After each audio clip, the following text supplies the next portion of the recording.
the headline here as well? Did you still? Your name and label.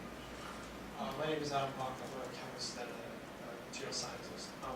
So I sort of want to touch on this continuing issue of democracy from the viewpoint that it's almost the burden of success of your blogs that you've attracted this, because to use an example of my own knowledge, there's a blog on Science Blogs which focuses on careerism issues and drug dependence.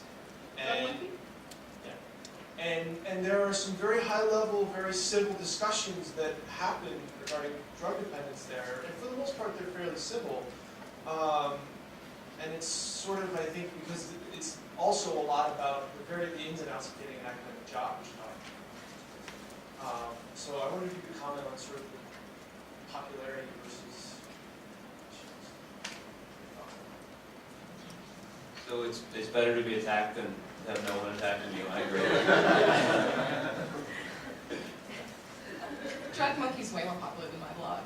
So okay, that's interesting. It is. I mean, I don't know traffic, so. Yeah. Well, so like if I get, 50,000 hits, 50,000 page views a week is probably a good week for me. So I'm not the majority of those millions of hits that Science Blogs gets. Drug Monkey, I'm pretty sure, gets more than I do, although we don't usually talk about our traffic. It's sort of, I don't know, it's considered a little but what I will say to that is that when I get the worst sort of fighting, it's when something happens, like, for example, really quickly, you may remember John Holdren, the President's Science Advisor, was being criticized last summer for a textbook that he co-wrote. Yeah, we both wrote on that. Snopes linked to my debunking. That was problematic, because then I got a lot of people who had never read my blog before, had never been to Science Blogs before, weren't finding me through any normal mechanism. They're finding me through Snopes. And that's a site, by the way, for those of you who may not be familiar with it, that sort of debunks internet myths. And that got a whole lot of really hostile, really negative people, because it was from outside the community. So whenever that happens, I get a spike in traffic. It usually is accompanied by a spike in vitriol. We have some other comments back here in the middle.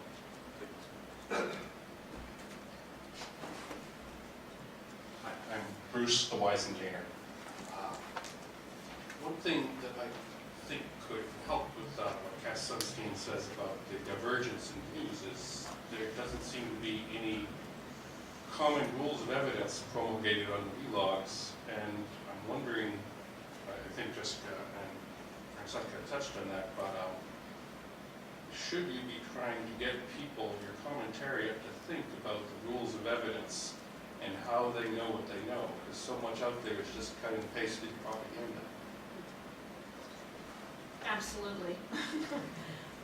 It's a hard thing to do. I mean, it's obviously a hard thing to do at any level. One of the things that we're struggling right now is to try and do that with Congress. We are working really hard and devoting huge amounts of energy to bringing back the Office of Technology Assessment, which is a place where you could clearly and transparently see the rules of evidence. And it's really difficult, even in that world, to say, gosh, Congress, when you're making decisions that affect the whole country, you should think about the evidence on which those decisions are made. So if we can't do it there, I guess obviously we should, and obviously, this goes back to one of my first points, which was the context of all of this is this lack of critical thinking skills, which, are this very early issue that somehow we beat this out of kids, because, toddlers ask questions, young children ask questions, they're skeptical of everything that goes into their brains, and somehow we lose that. So maybe we can have a toddler blog where we just nurture them along. I mean, I say that somewhat facetiously, but not entirely, because I think, it is in our nature to be skeptics and to pose those questions, but somehow we've lost it, and I don't have a philosophical answer for why. I want to come in on a slightly different version of this, because I had a dialogue with Sheila planning this event, directions the discussion might go.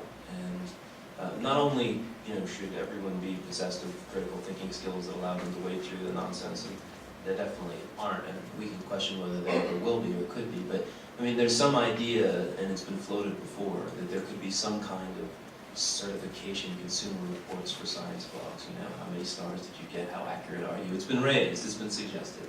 It's incredibly problematic if you think about any way of implementing it. Immediately becomes a complete nightmare and would probably lead to even bigger fights than any of the controversial issues. But it's something to think about. Could something like that ever be implemented? Would it be effective? Would people actually trust it?